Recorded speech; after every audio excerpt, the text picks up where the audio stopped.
Shalom Bapak Ibu Saudara kasih dalam Tuhan. Selamat sore, selamat kita kembali berbakti kepada Tuhan. Kiranya cuaca yang syahdu ini tidak mematahkan semangat kita untuk senantiasa memuji dan mengagungkan nama Tuhan. Puji nama Tuhan, mari kita terlebih kami ucapkan selamat datang, selamat melayani Bapak Pendeta Indo Manape. Tuhan Yesus memberkati. Puji nama Tuhan. Mari kita mulai ibadah kita pada sore hari ini. Kami undang Bapak Ibu semua untuk bangkit berdiri. Kami datang hadirat Tuhan, inilah kami.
Kami bersyukur Tuhan, jemaat pada sore hari ini Bapa datang kehadiran Engkau dan bersuka cita dengan penuh hikmatnya daripada Tuhan.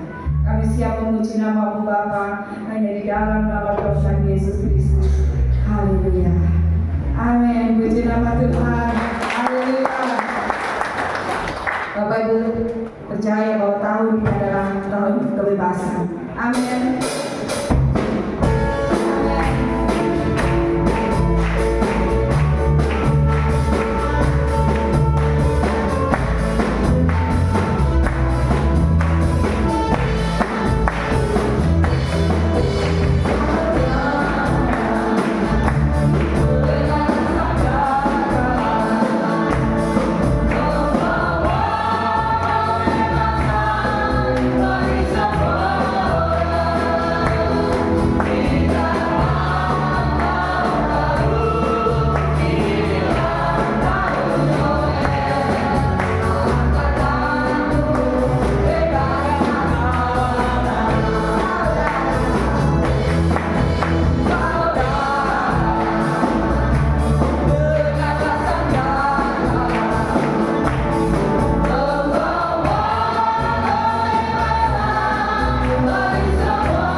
Puji nama Tuhan.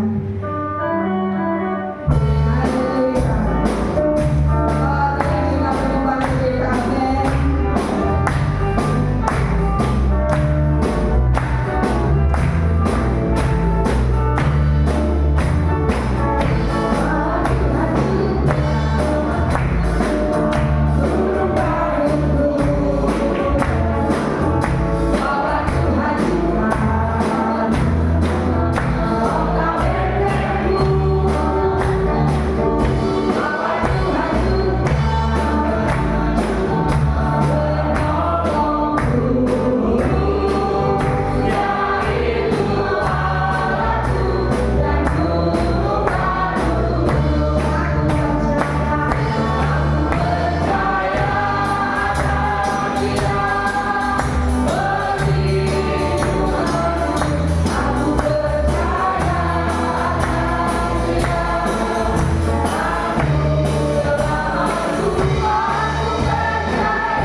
dunia ini tidak langgeng Bapak Ibu Saudara. Amin.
Terima kasih Tuhan karena kami mengalami tahu keberadaan kami. Dan kita kami akan memberikan apa yang kami miliki di sebutik. Ini Tuhan kami percaya, Kau tahu betapa kami ingin benar-benar memberikan Engkau Tuhan dan percaya serta memberi kami kepercayaan Kau dan tangan kami. Terima kasih semuanya hanya untuk kemuliaan nama Tuhan. Hanya di dalam nama Tuhan Yesus Kristus.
sama seperti pujian yang sedang kami naikkan Tuhan, bahwa kasih Tuhan tidak pernah berkesudahan di dalam hidup kami.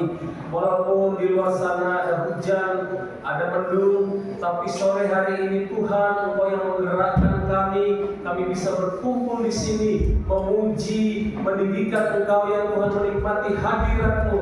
Terima kasih. Silakan duduk Bapak Ibu. Juga selamat sore.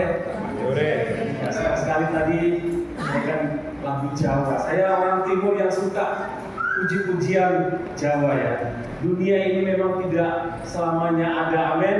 Tapi kita percaya bersama-sama surga Tuhan yang ada di sana, tempat nanti kita bersama-sama di sana adalah surga yang kekal, amin. Kita akan bersama-sama ada di sana untuk memuji, memuliakan nama Tuhan. Ini saya, Naomi dulu waktu tahun yang lalu kalau tidak salah, Naomi masih 1 tahun ada di sini. Saya pernah berkhotbah di sini, dan hari ini Naomi sedang sakit. Tadi malam Naomi anak saya, dia demam tinggi. Saya harus peluk dia dan saya mau meresap demamnya, dan akhirnya puji Tuhan Naomi tadi pagi dia sudah kembali normal suhu badannya, dan walaupun masih ada sedikit batuk, ada flu, tapi dia sudah bisa kembali beraktivitas sebagaimana biasanya, dan dukung doa biar Naomi juga cepat pulih. Saya, Bapak Ibu, 6 hari kemarin saya sakit. Pak Sugiri ikut doa di BKSG, saya tidak bisa ikut karena sedang sakit. Jadi hari ini saya bisa pulih kembali, bisa melayani Tuhan. Puji Tuhan. Pertama-tama saya berterima kasih buat Ibu Gembala dan tim penggembalaan yang ada, pengurus gereja yang ada, bahkan semua jemaat yang ada, yang sekali lagi memberikan saya kesempatan untuk menyampaikan firman Tuhan melalui Kak Rana. Terima kasih. Saya percaya ini semua bukan karena keinginan dari kita, tapi ini semua Tuhan sudah merancangkan jauh sebelum dunia ini dijadikan. Katakan amin. Baik, sore malam hari ini di dalam kesempatan yang indah saya akan bicara tentang iman di tengah kesulitan. Saya percaya setiap kita, baik anak-anak kecil, orang dewasa, bahkan orang manula, setiap kita pasti akan mengalami yang namanya kesulitan. Bahkan mungkin ada di antara kita sore malam hari ini yang sedang mengalami kesulitan. Kesulitan ada banyak hal yang kita hadapi, baik pergumulan, kesulitan dalam keluarga, kesulitan di dalam ekonomi, kesulitan di dalam pergumulan di dalam dosa, kesulitan di dalam sakit penyakit, dan banyak hal. Tapi saya percaya ketika ada iman di dalam sukacita itu, maka Tuhan akan bekerja di dalamnya, dan kita pasti akan melihat mujizat-mujizat yang Tuhan kerjakan di dalam hidup kita. Katakan amin. Mari kita buka Alkitab kita bersama-sama di dalam Lukas pasal yang ke-8 ayat yang ke-40 sampai ayat yang ke-56. Injil Lukas pasal yang ke-8 ayat yang ke-40 sampai ayat yang ke-56. Iya. Lukas pasal yang ke-8 ayat yang ke-40 sampai ayat yang ke-56. Saya rindu kita baca secara bergantian. Saya akan bacakan ayat yang genap, dan Bapak Ibu saudara kasih Tuhan akan bacakan ayat yang ganjil. Di sini dengan perikop, Yesus membangkitkan anak Yairus dan menyembuhkan seorang perempuan yang sakit pendarahan. Ayat yang ke-40 saya baca. Ketika Yesus kembali, orang banyak menyambut dia sebab mereka semua menanti-nantikan dia. 41, silakan 2, 3.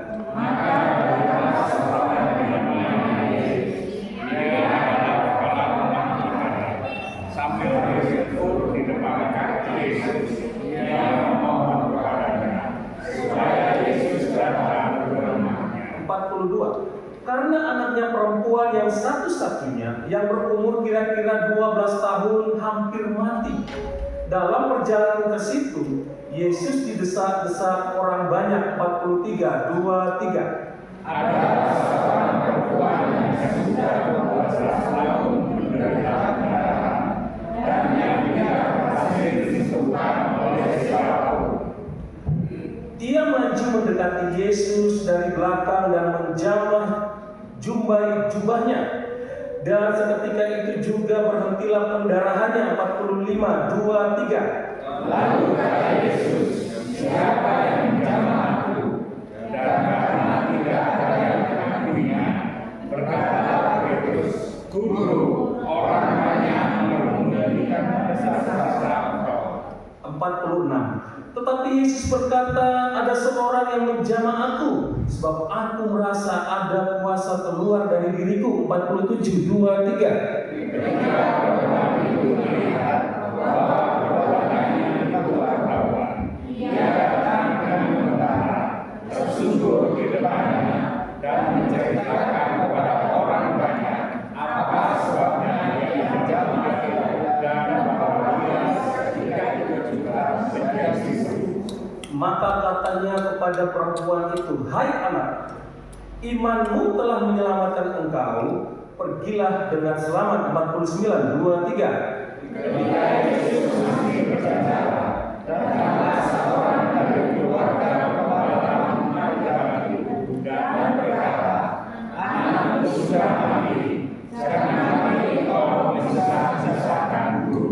Tetapi Yesus mendengarnya dan berkata kepada Yairus, jangan takut, percaya saja dan anakmu akan selamat. 51, 2, 3. Sebenarnya di rumah Yesus tidak memperbolehkan seorang pun ikut masuk ke dalam dia, kecuali Petrus, Yohanes, dan Yakobus, dan anak-anak itu serta ibunya. Semua orang menangis dan meratapi anak itu, akan tetapi Yesus berkata, jangan menangis, ia tidak mati, tetapi tidur. 53, 2, 3. Mereka menertawakan dia, karena mereka tahu bahwa anak itu telah mati. Lalu Yesus memegang tangan anak itu dan berseru, katanya, hai anak, bangunlah. 55, 2, 3. Maka kembalilah roh anak itu dan kembali lalu Yesus menyuruh mereka melihat anak itu. Dan takjublah orang tua anak itu, tetapi Yesus melarang mereka memberitahukan kepada siapapun juga apa yang terjadi itu. Bapak Ibu, saudara-saudari kekasih Tuhan, saya percaya firman Tuhan pada sore hari ini sering kita baca, kita renungkan, bahkan sering kita dengar oleh hamba-hamba Tuhan yang menyampaikannya. Namun kalau kita melihat kembali dalam teks ini, dalam perikop ini, kita melihat ada dua individu yang sangat membutuhkan mujizat. Yairus, seorang pemimpin rumah ibadat, memohon tentang penyembuhan anaknya, di mana anaknya yang saat itu hampir mati. Tetapi di dalam perjalanan menuju rumah Yairus, ada seorang perempuan yang telah menderita pendarahan selama 12 tahun menyentuh jubah Yesus dengan harapan ia disembuhkan pada waktu itu. Dan Alkitab berkata bahwa perempuan itu mengalami mujizat Tuhan. Kedua kisah ini menunjukkan bagaimana iman di tengah kesulitan membawa pemulihan dan hidup yang berarti di dalam Tuhan. Walaupun Yairus ketika dia datang kepada Tuhan, berharap kepada Tuhan, ada tantangan yang harus dia hadapi. Terlebih juga seorang perempuan, seorang wanita yang 12 tahun mengalami pendarahan. Ada tantangan yang harus dia hadapi, ada kesulitan yang dia hadapi. Tetapi Alkitab berkata, imannya telah menyelamatkan. Lalu dalam teks ini Bapak Ibu, saudara-saudari kasih Tuhan, seperti apa iman di tengah kesulitan itu? Kita akan belajar bersama-sama. Yang pertama adalah iman yang bertahan.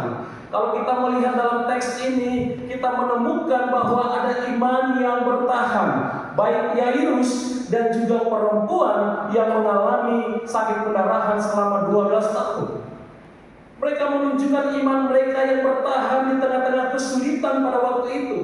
Dalam Lukas 8 ayat 40 sampai 42 tentang Yairus dan juga 49 sampai 56 tentang seorang wanita di mana menunjukkan iman mereka yang bertahan. Meskipun pada waktu itu mereka harus menghadapi tantangan dan terancam kehilangan nyawanya. Kenapa? Bapak Ibu kasih Tuhan, kalau orang Yahudi, kita belajar tentang latar belakang orang-orang Yahudi, budaya orang-orang Yahudi. Wanita yang mengalami pendarahan itu dianggap najis. Mereka tidak boleh masuk ke dalam rumah ibadah. Dan tentunya mereka juga tidak boleh menyentuh orang yang dianggap buruk, orang yang dianggap suci. Dan pada waktu itu wanita itu benar-benar menunjukkan iman yang luar biasa. Dia rela kehilangan nyawanya. Dia tahu bahwa ancamannya adalah dia harus kehilangan nyawanya. Tapi inilah iman yang luar biasa yang dinyatakan oleh perempuan ini. Kembali lagi kepada Yairus, kita melihat bahwa Yairus adalah seorang pemimpin yang dihormati. Tetapi ketika anak perempuannya yang tunggal sakit keras pada waktu itu, dia tidak ragu untuk datang kepada Yesus. Karena budaya orang Yahudi, pemimpin yang dihormati itu tidak harus datang untuk memohon sesuatu kepada orang yang ada sebagian dianggap sebagai nabi, ada juga menganggapnya sebagai Tuhan. Jadi masih 50%. Ini hal yang memalukan bagi pemimpin kepala rumah ibadah. Tetapi Yairus, dia datang kepada Tuhan Yesus, memohon kepada Tuhan Yesus. Ini menunjukkan bahwa iman yang bertahan, iman yang luar biasa ditunjukkan oleh Yairus. Di mana Yairus dia memperlihatkan keteguhan imannya di dalam Tuhan. Bahkan ketika menerima berita bahwa anaknya telah meninggal, Yesus mengatakan kepadanya, "Jangan takut. Percaya saja." Percaya saja ini memiliki iman yang kuat atau yakin. Kalau dalam bahasa aslinya pisteo. Pisteo ini memiliki iman yang kuat dan yakin. Jadi bukan sekedar iman, tapi iman yang sungguh-sungguh yakin, iman yang sungguh-sungguh kuat. Meskipun ada tantangan, meskipun ada rintangan, meskipun ada hambatan, inilah yang ditunjukkan oleh Yairus. Dan Yesus berkata bahwa anakmu akan selamat. Yairus memilih untuk tetap percaya dan tidak mau menyerah akan kenyataan yang saat itu terjadi. Di satu sisi anaknya sudah mati karena ada kabar datang disampaikan kepada Yairus dan juga Yesus pada waktu itu. Tetapi dia tidak pernah menyerah. Dia memilih untuk percaya, tidak mau menyerah. Meskipun situasi pada waktu itu tampaknya sudah terlambat. Hasilnya Yesus membangkitkan anaknya dari kematian. Iman tidak hanya aktif ketika ada harapan di depan mata, tetapi iman harus terus percaya bahkan ketika situasi tampaknya tidak mungkin diperbaiki. Kadang-kadang kita sebagai orang percaya, kita sudah tahu bahwa mengikuti Yesus memang pasti akan ditolong oleh Yesus. Atau kita sudah tahu, iman kita sudah tahu bahwa sesuatu yang pasti akan kita raih. Tetapi berbeda dengan apa yang dialami oleh Yairus. Dia tahu bahwa anaknya pada waktu itu sudah mati karena ada berita datang. Tetapi Yesus ada di sana membangkitkan anaknya. Hal ini menunjukkan bahwa iman yang bertahan dalam diri Yairus. Bapak Ibu Saudara kasih Tuhan, saya percaya sebagai orang percaya, sebagai anak-anak yang dikasihinya, kita juga sedang menunjukkan iman yang bertahan, yang kuat di dalam Tuhan Yesus. Katakan amin. Kadang-kadang di kenyataan itu berbeda dengan di angan-angan. Tapi kita pegang janji firman Tuhan. Iman adalah dasar dari segala sesuatu yang tidak kita lihat. itu adalah bukti dari apa yang kita harapkan. Itulah iman. Iman sesuatu yang kadang-kadang di dalam logika kita adalah sesuatu yang mungkin sebuah khayalan kalau kita memikirkan dengan logika kita. Tetapi Alkitab membuktikan kepada semua kita pada sore malam hari ini bahwa iman itu tidak akan pernah sia-sia di dalam Tuhan. Katakan amin. Amin. Itu hal yang pertama. Yang kedua, iman seperti apa? Iman di tengah kesulitan. Yang kedua adalah iman yang gigih. Kita melihat di sini. Dalam Lukas pasal yang ke-8 ayat yang ke-43 sampai 48.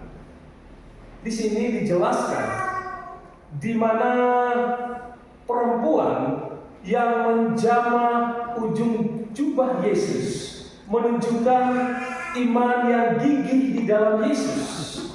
Kalau dalam kamus besar bahasa Indonesia, gigih itu artinya tetap teguh pada pendirian atau seorang pejuang. Itulah gigih.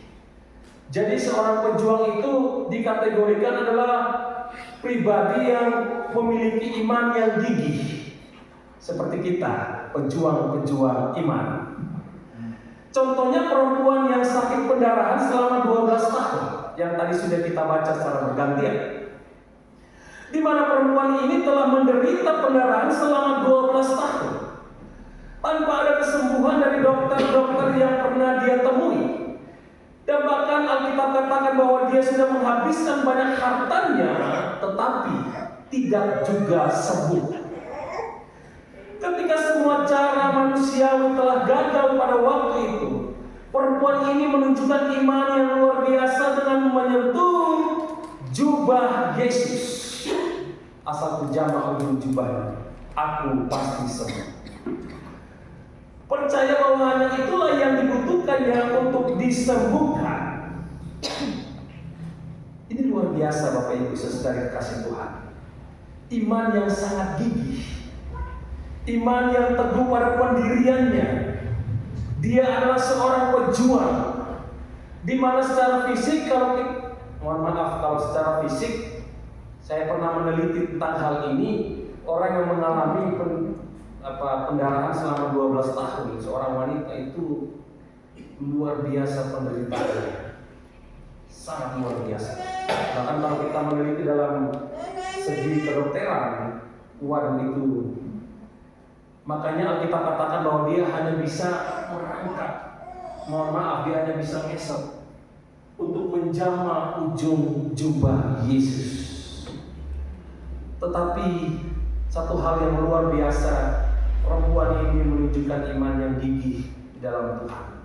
Nah itu sebabnya Bapak Ibu saudara kasih Tuhan, di dalam Matius 9 ayat yang ke-21, di sini dikatakan begini, karena katanya dalam hatinya, asal kujama saja jubahnya aku akan sembuh. Yesus merasa kuasa keluar darinya dan berkata kepadanya, imanmu, dalam bahasa aslinya pistis. Pistis itu atau imanmu, iman yang teguh pada pendirian. Ini luar biasa. Kadang-kadang kita sebagai orang percaya, kita punya iman, tapi iman yang tidak teguh kepada pendirian. Namun berbeda dengan perempuan ini, wanita ini, dia punya iman yang teguh pada pendirian. Dalam hatinya, dalam fokusnya, dia percaya bahwa Juru Selamat Isa Al-Masih Yesus yang sedang melintas di desanya, di kampungnya, atau di kotanya, itu dapat menyembuhkan sakit pendarahannya yang sudah dia derita selama 12 tahun. Iman yang gigih ditunjukkan oleh perempuan, di mana telah menyelamatkan engkau, pergilah dengan selamat. Yesus katakan seperti itu. Bapak Ibu saudara kasih Tuhan, dalam hidup ini marilah kita memiliki iman yang gigih untuk tetap mencari Tuhan. Amin. Di luar sana hujan, tapi bagi semua kita yang ada pada sore malam hari ini, di luar tetap hujan, tapi hati kita haus dan rindu akan hadirat Tuhan, akan mujizat Tuhan. Amin. Amin. Nah, Meskipun kita telah mengalami kegagalan dari segala upaya manusiawi kita, kadang-kadang kita berusaha dengan kekuatan kita, kadang-kadang kita berusaha dengan kemampuan kita, dengan pikiran kita, dengan akal kita, dengan segala tenaga kita. Tetapi ketika kita datang kepada Yesus dengan iman yang murni di dalam Tuhan, Dia akan selalu merespon iman kita. Katakan amin. Kadang-kadang saya punya beberapa sahabat hamba Tuhan, tidak di kota Batu, di kota yang lain ada beberapa. Kadang-kadang imannya kurang gigih di dalam Tuhan. Ya, dia seringkali kesaksian ke saya. Tapi ketika dia membaca, merenungkan bagian firman Tuhan yang kita baca dan kita renungkan pada sore malam hari ini, dia dikuatkan, dia ditegur oleh Tuhan. Dan dia kembali kuat di dalam Tuhan, menunjukkan imannya dengan kegigihannya di dalam Tuhan, dalam pendiriannya. Itu sebabnya Bapak Ibu Saudara kasih Tuhan, di tengah-tengah tantangan zaman hari-hari ini yang semakin sulit, kita sama-sama meyakini, kita sama-sama percaya bahwa Tuhan mampu menolong kita. Itu sebabnya kita harus memiliki iman yang gigih di dalam Tuhan, iman yang teguh pada pendirian kita. Kita adalah seorang pejuang, amin. Pejuang iman. Nah, itu hal yang kedua. Yang ketiga, iman yang seperti apa di tengah-tengah kesulitan yang dialami oleh Yairus dan juga seorang perempuan yang disembuhkan oleh Tuhan. Yang ketiga adalah iman yang berani. Nah, ini yang tadi sudah saya singgung. Iman yang berani. Iman yang berani kalau berani di dalam Kamus Besar Bahasa Indonesia, berani itu adalah tidak takut kepada siapapun. Itulah orang yang berani. Iman yang tidak takut kepada siapapun.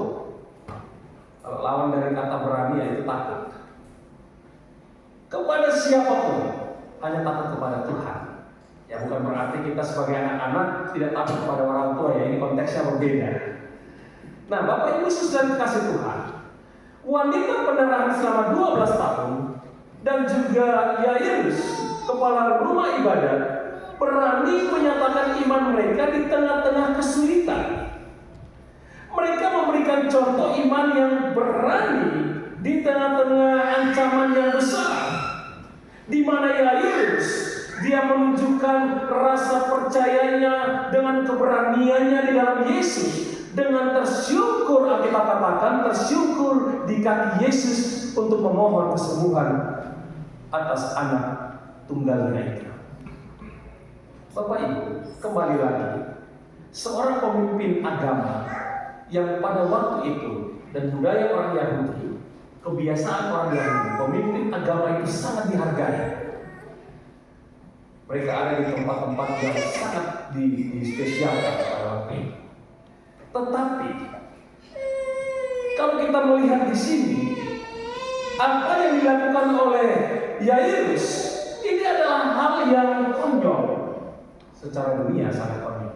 Satu, yang pastinya umat pada waktu itu yang akan melihat dia seperti itu akan meninggalkan dia.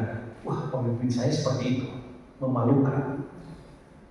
Tersyukur di kaki seseorang yang apakah dia nabi, apakah dia Tuhan, apakah dia hanya utusan seorang biasa.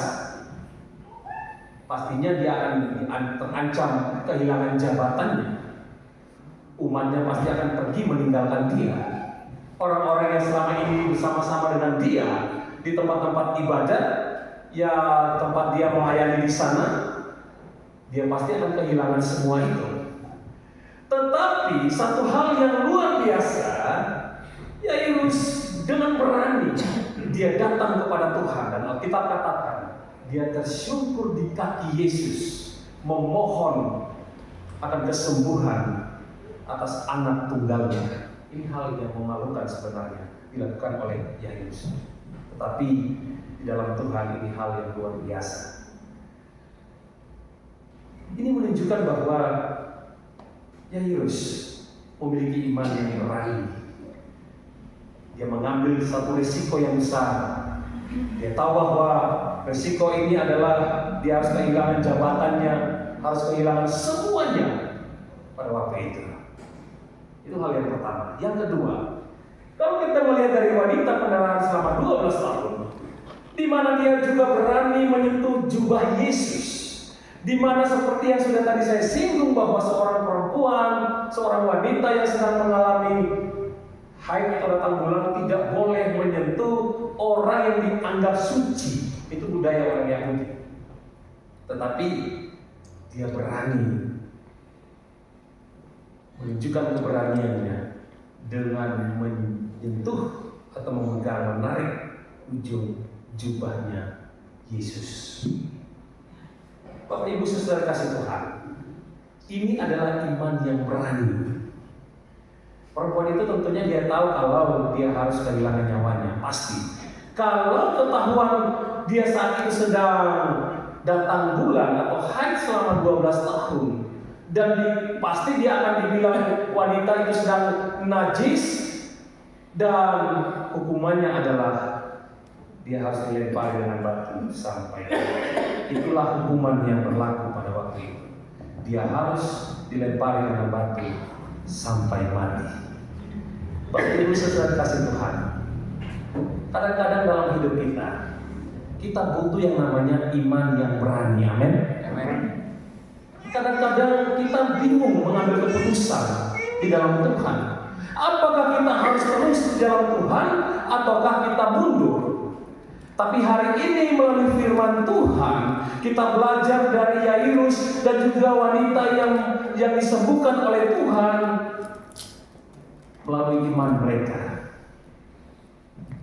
Iman yang berani, inilah yang harus ada dalam hidup kita. Kadang-kadang kita diberikan dua pilihan, memilih iman yang berani atau kita mundur. Tapi saya percaya sore malam hari ini, semua kita yang ada di tempat ini, kita adalah pribadi-pribadi yang memiliki iman yang berani di dalam Tuhan. Berikan kemuliaan bagi Tuhan. Dalam gereja ini saya terima kasih Pak Sugiri. Di bulan kemarin Pak Sugiri menolong kami dalam pelayanan saya. Kami tolong untuk bisa masuk ke Canger. Terima kasih, dan kami sempat sharing, sempat bercerita tentang pelayanan di sini. Waduh, saya diberkati. Di mana kita berterima kasih kepada hamba-hamba Tuhan, senior-senior kita yang berani ada di tempat ini, baik hujan, badai, kabut, tebal, mereka ada di sini dan gereja hari ini berdiri di tempat ini. Itu hal yang luar biasa, Bapak Ibu. Sesuai kasih Tuhan. Itulah iman yang berani. Dan saya percaya Bapak Ibu sesuai kasih Tuhan juga memiliki iman yang lebih luar biasa lagi. Amin. Di tengah-tengah tantangan hari-hari ini, walaupun dunia di luar sana, dunia sedang kacau hari-hari ini, tapi di dalam Tuhan, kita sebagai anak-anak Tuhan, kita tetap memiliki iman yang berani di dalam Tuhan. Amin. Ketiga hal ini ada dalam hidup kita. Yang pertama tadi yaitu iman yang bertahan, iman yang gigih, iman yang kuat di dalam Tuhan, dan juga iman yang berani. Maka ada dampak yang akan kita alami di dalam hidup kita. Dampak yang pertama adalah di tengah-tengah kesulitan yang kita hadapi hari-hari ini, yang pertama adalah pemulihan dan keajaiban terjadi dalam hidup kita. Dalam kisah Yairus dan perempuan yang sakit pendarahan, iman mereka membawa pemulihan. Katakan amin. Anak Yairus dibangkitkan dari antara orang mati, dan perempuan itu disembuhkan dari penyakitnya. Inilah iman kepada Yesus, membuka jalan bagi kuasa Tuhan untuk bekerja dalam hidup kita.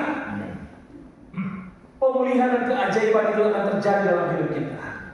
Saya percaya, ketika kita percaya, kita sungguh-sungguh punya iman yang gigih, kita memiliki iman yang berani di dalam Tuhan, walaupun harus mengambil resiko-resiko yang ada, kita akan bersama-sama mengalami yang namanya pemulihan dan juga keajaiban. Sesuatu hal yang tidak masuk dalam pikiran kita, sesuatu hal yang tidak masuk dalam logika kita, itu yang Tuhan akan kerjakan di dalam hidup kita. Itu yang Tuhan akan lakukan di dalam hidup kita. Saya punya kesaksian. Saya sakit 6 hari. Hari Minggu saya harus berkhotbah, sudah ada jadwalnya. Hari Sabtu itu puncak-puncaknya saya tidak bisa bangun dari tempat tidur. Tapi ketika saya ingat kembali akan firman Tuhan ini, saya bilang ke Tuhan, Tuhan, saya ingin melayani Tuhan. Di hari Minggu saya bilang seperti itu. Apa yang terjadi Bapak Ibu saudara kasih Tuhan? Hari Sabtu saya turun dari tempat tidur, saya bangun, saya coba berjalan di depan rumah.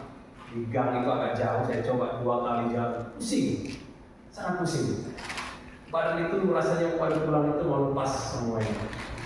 Tapi yang terjadi ketika saya berjalan, saya bilang begini ke Tuhan, Tuhan saya pasti sembuh. Saya yakin mujizat Tuhan pasti ada. Benar. Hanya cuma beberapa jam, 2-3 jam, saya rasa lapar sekali. Saya masuk ke rumah, saya makan banyak, kemudian keringatnya mulai keluar, badan saya mulai rasa enak. Jam 5 sore, anak-anak pada waktu itu, anak-anak dari STT ada banyak di rumah saya, mereka mau pelayanan. Saya coba berusaha untuk apakah ini mimpi ataukah ini benar-benar mujizat Tuhan? Saya bilang ke mereka begini, ayo saya antar kalian untuk pelayanan. Mereka kaget, bukannya Bapak lagi sakit? Tidak, saya sudah sembuh. Dan saya ceritakan kepada mereka, saya mengalami mujizat Tuhan. Dan hari Minggunya saya bisa melayani Tuhan. Bapak Ibu, mujizat hari ini masih ada. Amin. Banyak orang bilang mujizat tidak ada lagi. Banyak orang meninggalkan Tuhan. Mereka tidak percaya dengan mujizat. Tapi saya percaya mujizat sampai hari ini masih ada. Dan kita juga percaya sama-sama.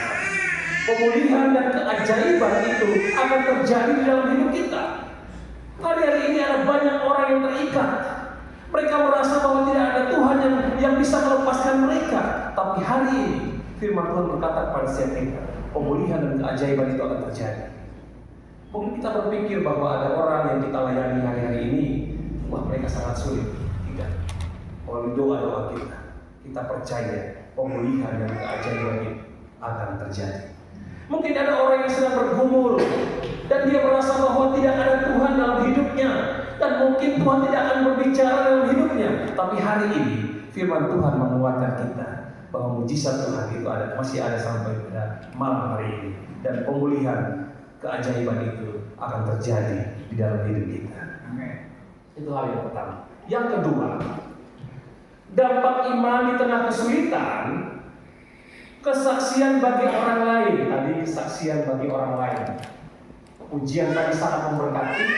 Kita tahu bahwa tahun ini adalah tahun kemenangan bagi kita. Amin. Tahun demi tahun adalah tahun kemenangan bagi kita. Ada banyak jiwa-jiwa yang dimenangkan. Ada banyak orang-orang yang terikat dilepaskan. Ada gereja-gereja Tuhan yang kelihatannya mati hari-hari ini mulai bangkit kembali.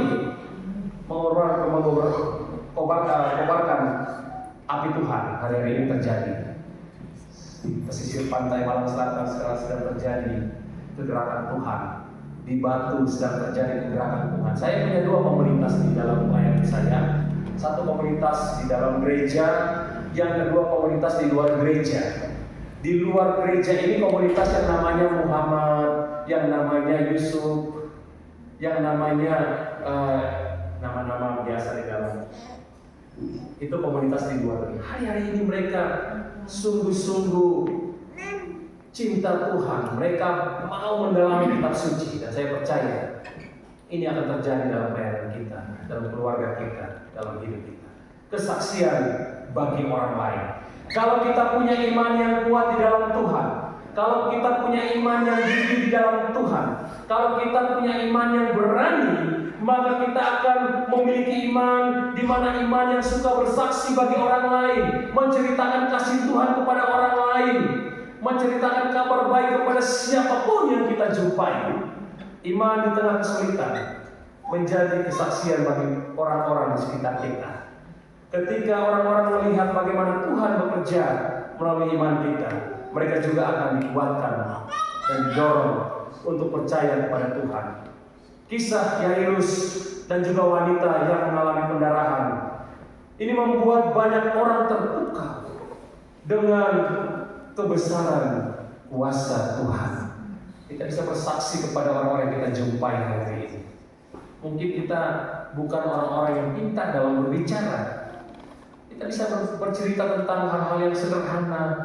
Tadi malam saya baca tentang sebuah kisah di dalam kitab suci tentang Yairus, tentang wanita yang mengalami pendarahan dan mereka mengalami mujizat. Dan hari ini saya ingin memberitakan kabar baik itu kepada Bapak, Ibu, Mas atau Mbak, menyampaikan kabar baik, menceritakan kesaksian-kesaksian kita tentang Tuhan pada hidup mereka.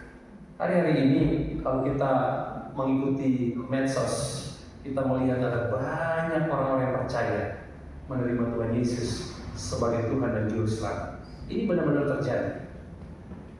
Itu sebabnya saya percaya kita akan menjadi kesaksian bagi orang lain. Amin.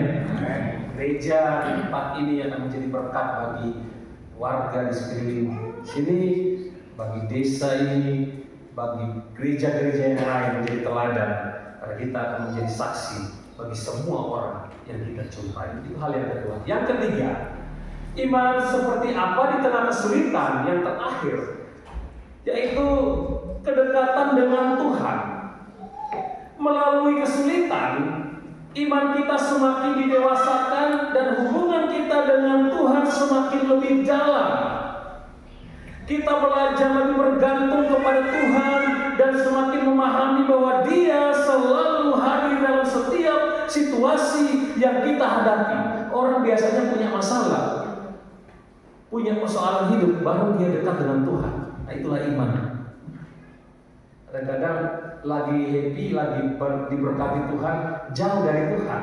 Kadang-kadang punya iman yang kurang kuat di dalam Tuhan.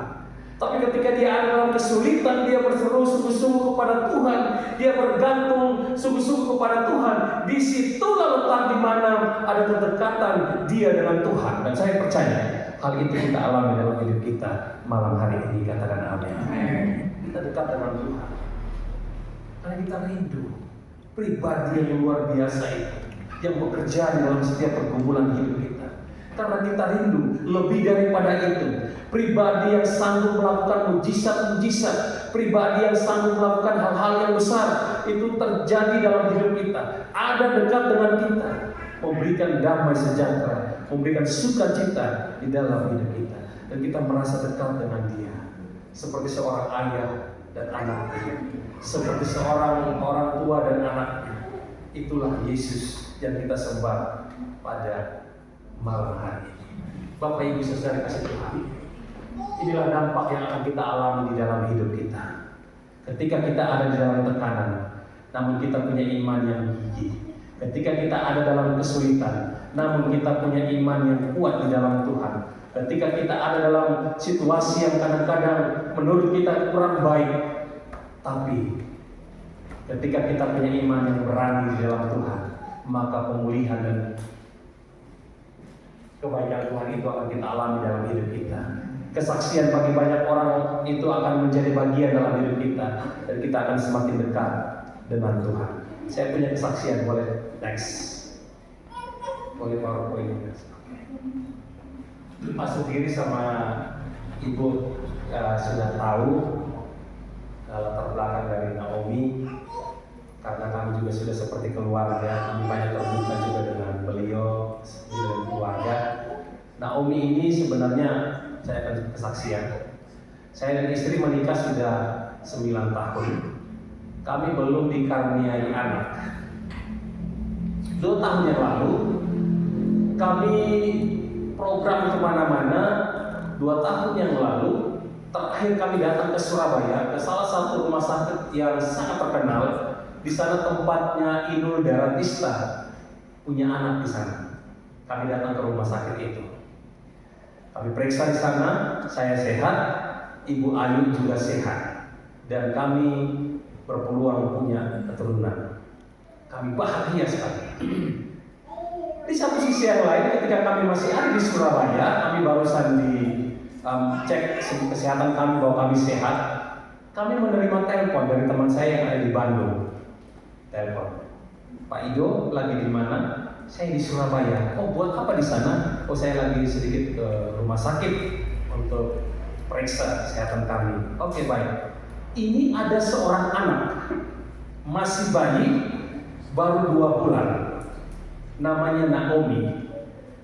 Dan saya belum tahu fotonya seperti apa, mukanya seperti apa. Saya bilang begini, oh iya terima kasih. Loh Pak Ido tidak mau ya anaknya? Saya kaget. Saya bilang tidak, kami punya program bahwa kami punya program setelah kami sudah punya rencana, kami dari Surabaya dengan program untuk keturunan. Kami tidak mau. Oke baik, dia tutup teleponnya. Ngomong sebentar, dia tutup teleponnya. Kami masih nginap di Surabaya selama 3 hari. Hari besoknya dia telepon lagi ke saya. Pak Ido, saya bisa bicara sebentar? Iya bisa. Kami sudah berdoa di sini, kami melihat ada Pak Ido di sana menggendong Naomi. Apakah Pak Ido dan Bu Ayu mengabaikan perintah Tuhan? Saya bilang tidak. Saya tidak percaya itu dari Tuhan. Saya bilang kalau saya baru selesai periksa, saya dan istri baru periksa, dan kami punya keturunan. Dia langsung bilang, oke baik Pak Ido, mohon maaf saya sudah menghubungi, tutup teleponnya. Kemudian hari besoknya kami pulang ke Batu dan dia telepon lagi. Dia bilang begini, Pak Ido saya ingin bicara terakhir kali. Waktu saya menerima teleponnya dia bilang begini, Pak Ido, apakah kembali lagi tidak mau mengambil Naomi sebagai anak untuk merawat Naomi? Saya bilang tunggu nanti malam kami berdoa. Kami mulai berdoa dan Tuhan tunjukkan. Saya bilang tolong kirim foto anaknya. Masih bayi, Pak Sugiri tahu ya masih bayi ya. Cium, kamu bisa bayi. Kirim fotonya, saya lihat foto anaknya, saya sama istri menangis. Kami seperti digerakkan Tuhan bahwa ini anak kami dirawat. Kami menangis. Saya langsung telepon teman saya bilang, Pak, tolong pesan tiket saya mau ke Bandung mau lihat Naomi. Tapi saya belum ambil ya Naomi. Saya hanya lihat-lihat dulu saja sambil memantau dia seperti apa, dan saya tidak tahu kalau dia nanti kami akan bawa pulang. Selama perjalanan kami di kereta kami diceritakan Naomi latar belakangnya seperti ini. Bapak Ibu kekasih Tuhan, Naomi ini lahir di Bandung. Ibunya orang asli Sunda. Orang Sunda itu mungkin Bapak Ibu sekali ke situ pernah tahu ya, orang Sunda masih kecil bisa suaminya 2, 3 dan lain sebagainya. Dan mamanya Naomi ini perempuan yang kurang baik. Tapi pada saat dia percaya Yesus, dia kelahiran Naomi dan dia meninggal. Nanti saya ceritakan riwayat meninggalnya seperti apa, kesehatan. Mereka menceritakan semuanya. Pak, tapi ini punya masalah besar. Kenapa? Naomi ibunya meninggal karena positif HIV. Anaknya Pak Sugiri yang orang medis, ya. Biasanya, dan Naomi lahirnya normal. Biasanya kalau ibunya HIV, lahirnya normal, anaknya pasti akan HIV. Itu pasti. Tetapi Bapak jangan takut. Kami sudah punya satu surat, satu bukti tes kesehatan bahwa Naomi masih negatif. Bapak Ibu secara medis untuk anak dari keturunan orang tua positif HIV itu wajib tes 2 kali. Yang pertama, walaupun dia masih negatif, nanti di usia dia 18 bulan harus tes kembali yang kedua kali untuk memastikan bahwa dia ini adalah anak yang sehat atau dia positif HIV. Saya langsung lemah. Saya bilang ke Bu Ayu, gimana ini anak ini punya latar belakang yang berbahaya untuk kesehatan kami. Kami sudah di kereta. Kami berdoa, kami bilang tidak. Naomi adalah anak kami. Walaupun dia punya latar belakang seperti itu. Kami yakin Tuhan akan menyembuhkan dia. Tapi kami harus merawat dia 18 bulan. karena pada waktu itu dia berusia 2 bulan. Dan sampai di Bandung, saya gendong anaknya, saya lihat anaknya, saya bilang, seperti anak saya sendiri. Saya sangat bahagia melihat Naomi. Kami yakin bahwa dia anak kami dan dia akan mengalami mujizat Tuhan. Kami mulai berdoa di sana. Saya kaget, sampai di sana mereka siapkan pengacara, mereka siapkan saksi, mereka siapkan semua dari dinas sosial, sudah siapkan semuanya. Saya tinggal tanda tangan. Loh, saya bilang, ini bagaimana? Kok ini langsung ada pengacara, ada dinas sosial, ada saksi, ada keluarga inti menyerahkan Naomi. Ternyata Tuhan sudah atur. Dan benar, saya tanpa berpikir panjang pada waktu itu, saya ambil pulpennya, saya tanda tangan. Walaupun ada bisikan dari pengacara, Pak, coba dipikirkan lagi, karena ini Naomi dari latar belakang seperti ini, resikonya sangat besar. Coba Bapak pikir 2 kali lagi. Saya berpikir, saya tanda tangan. Saya ambil Naomi, saya bawa pulang ke rumah teman saya. Bapak Ibu, sebenarnya Naomi ini mau diambil oleh orang bule, teman saya dari Amerika, yang mau ambil dia. Karena saya tergabung di lembaga misi sudah kurang lebih 15 tahun. Saya juga dapat informasi dari mereka. Sebenarnya mereka yang mau merawat Naomi, tapi mereka berdoa jatuh ke kami, karena mereka juga orang bule, orang asing. Mereka sulit secara legalitas, berkas-berkas kalau mereka adopsi anak.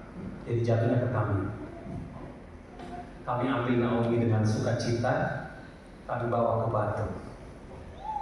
Perkenalkan dengan semua keluarga, perkenalkan dengan teman-teman gereja, teman-teman hamba Tuhan. Mereka melihat Naomi. Kami menunggu selama dia usia 18 bulan. Kami merawatnya dengan hati-hati karena dia positif. Riwayat orang tuanya positif HIV. Jadi itu belum tegak lurus. Walaupun hasil tes pertama dia negatif, kami merawatnya dengan hati-hati. Mohon maaf Bapak Ibu, sampai pupnya saja itu harus hati-hati. Pupnya itu tidak boleh kita kena langsung. Tapi kami percaya, kami berani pada waktu itu, kami berani merawat Naomi. Kami menunggu pada saat dia usia 18 bulan. Kami datang ke rumah sakit Kasal Usada. Karena di situ fasilitasnya lengkap dan secara aturan memang harus di rumah sakit yang negeri yang memang betul-betul terverifikasi lah. Karena sudah ada standarnya. Karena ini harus masuk ke pengadilan dan lain sebagainya dalam proses adopsi bayi. Kami datang di rumah sakit. Untuk tes yang kedua, untuk mau memastikan Naomi ini benar-benar sehat atau tidak, positif atau negatifnya. Kami datang, saya dengan gemetaran, saya minta istri saya bawa Naomi datang, saya gendong anak saya. Naomi ke tempat ambil sampel darahnya, dia teriak, ambilnya banyak sekali darahnya, dia teriak, saya nangis di aduh, saya kasihan lihat dia pada waktu itu. Tapi setelah ambil darahnya, kami tunggu kurang lebih 2-3 jam untuk mengetahui hasilnya. Di situ kami duduk, kami tidak makan, kami tidak pegang handphone, kami hanya duduk, kami pegang gandengan tangan, kami berdoa untuk Naomi. Kami berdoa, Naomi di situ walaupun dia ceria, sedang bermain di situ, tapi kami melihat dia, kami berdoa, Tuhan kami yakin dia sembuh. Benar, Bapak Ibu. Tepat jam 1 siang, setelah makan siang, waktu kami ambil hasilnya, dokternya bilang begini, Bapak, Ibu, kalau anak ini negatif, kita terapi. Kita insya Allah katanya, bersyukur kepada Allah. Tetapi kalau dia ini positif, kita terapi seumur hidup. Wah, dokternya membuat kami takut. Kami jadi ketakutan hari ini. Pernyataan dokter ini seolah-olah Naomi ini positif. Begitu saya buka hasilnya, ternyata Bapak Ibu kasih Tuhan, Naomi negatif. Kita berikan kemuliaan bagi Tuhan. Di situ kami tidak bisa tahan tangis. Disitulah kami merasa bahwa Tuhan Tuhan. Disitulah bahwa kami merasa bahwa mujizat itu ada, walaupun kami melayani Tuhan. Sekarang dia sudah usia 2 tahun. Dia sangat cantik, dia pintar, dia sangat pintar, dia cerdik. Dia menjadi hiburan bagi kami di rumah. Dia mengalami mujizat Tuhan. Amin. Kami berdoa buat Naomi. Satu saat dia menjadi hamba Tuhan, dia menjangkau kaumnya yang ada di Bandung. Kami sudah mendoakan dia dari kecil. Kami percaya bahwa dia akan menjadi anak yang dipakai oleh Tuhan. Bapak Ibu, nama Naomi ini dipilih oleh mamanya. Ibunya itu masih usia 20 tahun apa? 19 tahun. Sudah punya anak 3. Naomi ini anak ketiga. Tapi dia minta di pembimbing rohaninya, saya minta 3 nama dari Alkitab yang cewek. Salah satunya adalah Naomi, dia memilih Naomi. Dan benar sesuai dengan arti namanya Naomi. Naomi ini adalah kebanggaan bagi semua orang, sukacita bagi semua orang. Jadi Bapak Ibu saudara-saudara kasih Tuhan, sekarang kami merawat dia, kami bertanggung jawab untuk merawat dia. Dan pastinya ketika dia dewasa, ketika dia besar, kami akan memberitahukan hal ini kepada dia. Kenapa saya berani bersaksi tentang hal ini? Karena saya tidak mau kami tidak mau kalau nanti dia dengar dari orang lain. Karena ada beberapa kasus anak yang seperti ini dengar dari orang lain, dia kecewa dengan orang tua angkatnya, dia kepahitan dengan orang tua angkatnya. Saya juga berani bersaksi. Tadi saya buat khotbah ini tadi malam beberapa minggu ini. Saya sudah siap menanggung resiko. Saya berani bersaksi, ini kali perdana di gereja yang lain saya bersaksi tentang Naomi. Kalau di gereja saya sudah tahu semuanya. Kalau di kalangan BKSG, kamu Pak Sugiri, PGPI, mereka tidak tahu dari latar belakang dia. Eventnya, positifnya apa ya. Pernah saya sampaikan ke PGPI kalau Naomi sudah negatif. Dan itu adalah mujizat. Bapak Ibu, kasih Tuhan. Melalui kesaksian ini bukan berarti saya ingin mencari sesuatu pujian, tapi saya ingin menceritakan tentang kebaikan Tuhan. Saya ingin menceritakan di tengah-tengah kesulitan kita, Tuhan pasti ada bersama-sama dengan kita. Amin. Itu sebabnya dalam kesimpulan saya pada sore hari ini dalam khotbah saya, kisah Yairus dan juga perempuan yang sakit pendarahan mengajarkan kepada kita bahwa iman adalah kunci untuk menghadapi segala kesulitan dalam hidup kita. Iman bukanlah tentang bagaimana kita memahami situasi yang ada, tetapi bagaimana kita mempercayakan semuanya kepada Tuhan. Kita tinggalkan logika kita tinggalkan persoalan kita percaya kepada Tuhan. Semuanya Alkitab katakan yang memiliki kuasa atas segala sesuatu. Iman membawa kita untuk percaya bahwa Tuhan tidak pernah terlambat untuk menolong kita dan selalu mendengar seruan hati kita. Amin. Meskipun kadang situasi tampak mustahil dalam hidup kita, seperti yang tertulis dalam Ibrani 11 ayat yang ke-6. Tapi tanpa iman tidak mungkin orang berkenan kepada Allah. Sebab barang siapa berpaling kepada Allah, ia harus percaya bahwa Allah ada dan bahwa Allah memberi upah kepada orang yang sungguh-sungguh mencari Dia. Iman yang sungguh-sungguh mencari Tuhan tidak pernah sia-sia Bapak Ibu sesuai kasih Tuhan. Tuhan selalu bekerja di tengah kesulitan kita dan memulihkan kita dengan caranya yang sempurna di dalam hidup kita. Berikan kemuliaan bagi Tuhan. Ada pertanyaan untuk kita renungkan pada malam hari ini. Ini menjadi perenungan kita di sepanjang minggu ini, di sepanjang bulan ini. Yang pertama, apakah kita telah memiliki iman yang tetap mencari Yesus meskipun semua upaya manusia kita gagal? Ini pertanyaan untuk kita renungkan malam hari ini. Pertanyaan yang kedua adalah, kita masih tetap mengandalkan kekuatan kita sendiri? Mari kita renungkan tentang hal ini. Apakah kita masih mengandalkan kekuatan kita sendiri? Tapi saya percaya semua kita yang ada pada malam hari ini, kita adalah pribadi-pribadi yang tidak mengandalkan kekuatan kita. kita mengandalkan kekuatan Tuhan. Mari kita berdoa.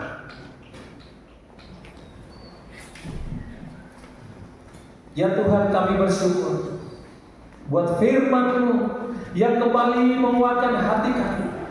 Kami belajar dari Yairus, kami belajar dari perempuan yang mengalami pendarahan selama 12 tahun yang disembuhkan oleh Tuhan. Kami belajar di mana Tuhan membangkitkan anak tunggal dari Yairus oleh karena imannya di dalam Engkau. Terima kasih Tuhan. Apa berdoa bagi semua kami yang ada pada malam hari ini. Di tengah-tengah kesulitan kami Tuhan, biar Tuhan bekerja di dalam hidup kami dan kami mengalami mujizat Tuhan. Terima kasih. Biarlah firman Tuhan itu tertanam dalam hati kami dan dapat kami lakukan dalam hidup kami. Amin.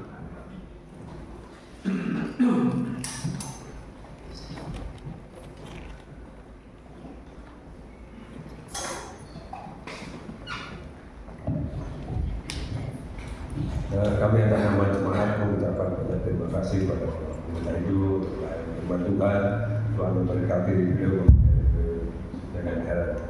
Nah, pengumuman seperti biasa di minggu sekolah minggu jam 3 dan Kriston rumah tangga.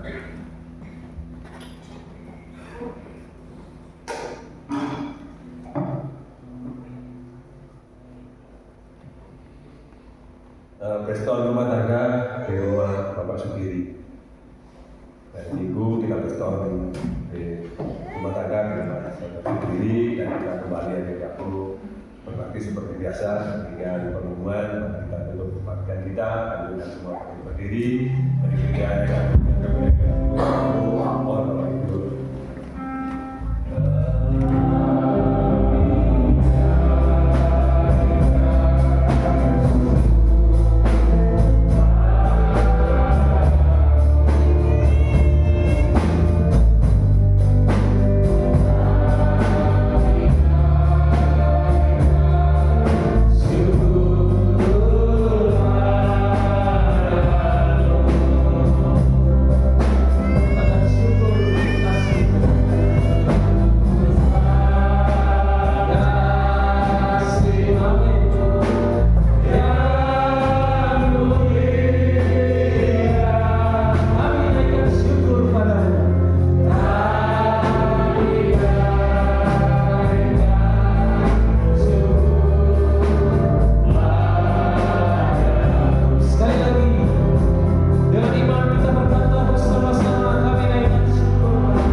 Kami bersyukur yang di dalam Tuhan. Terima kasih Tuhan. Kami bersyukur buat kesaksian-kesaksian yang ada. Dan biarlah semua hanya untuk memuliakan nama-Mu ya Tuhan. Terima kasih ya Tuhan, terima kasih buat kekuatan yang kami terima pada malam hari ini. Hamba berdoa buat jemaat-Mu, buat gembala, ibu gembala, buat pengurus gereja yang ada, buat semua yang terlibat dalam melayani. Tuhan Engkau yang memberkati. Biarlah gereja ini menjadi berkat bagi banyak orang. Gereja yang membawa banyak jiwa untuk datang kepada Kristus. Gereja yang diberkati oleh Tuhan. Kami serahkan semua ini ke dalam tangan-Mu ya Bapa. Yang sedang bergumul hari-hari ini, Tuhan memberkati. Mereka yang sedang sakit Tuhan sembuhkan. Mereka yang sedang membutuhkan Tuhan untuk Engkau ulurkan tangan ya Tuhan. Mereka yang sedang membutuhkan mujizat Tuhan, biarlah malam hari ini mujizat Tuhan mereka alami ya Tuhan. Mereka yang sedang jatuh, Tuhan malam hari ini Engkau mengangkatnya ya Tuhan. Terima kasih, terima kasih. Kami sungguh-sungguh berdoa oleh gembala dan keluarga juga, Tuhan memberkati. Terima kasih ya Tuhan. Mari Bapak Ibu, saudara-saudara yang kasih Tuhan, kita akan kedua tangan kita akan pulang membawa berkat yang luar biasa dari Tuhan Yesus malam hari ini. Bapak Ibu, saudara-saudara yang kasih Tuhan, firman Tuhan berkata kepada setiap kita malam hari ini, jika engkau sungguh-sungguh mendengarkan firman Tuhan, engkau merenungkan firman Tuhan itu siang dan malam, dan engkau menjadi pelaku firman Tuhan, maka Allah sendiri berjanji atas hidupmu, engkau akan sama seperti pohon yang ditanam di tepi aliran air, yang akan berbuah tepat pada musimnya dan tidak akan pernah layu daunnya. Apa saja yang engkau perbuat, dibuatnya berhasil. Diberkatilah keluargamu, diberkatilah ladang-ladangmu, diberkatilah segala usaha-usahamu, diberkatilah pelayananmu, diberkatilah segala pekerjaan-pekerjaanmu, diberkatilah buah kandunganmu, diberkatilah studimu, diberkatilah di dalam segala hal.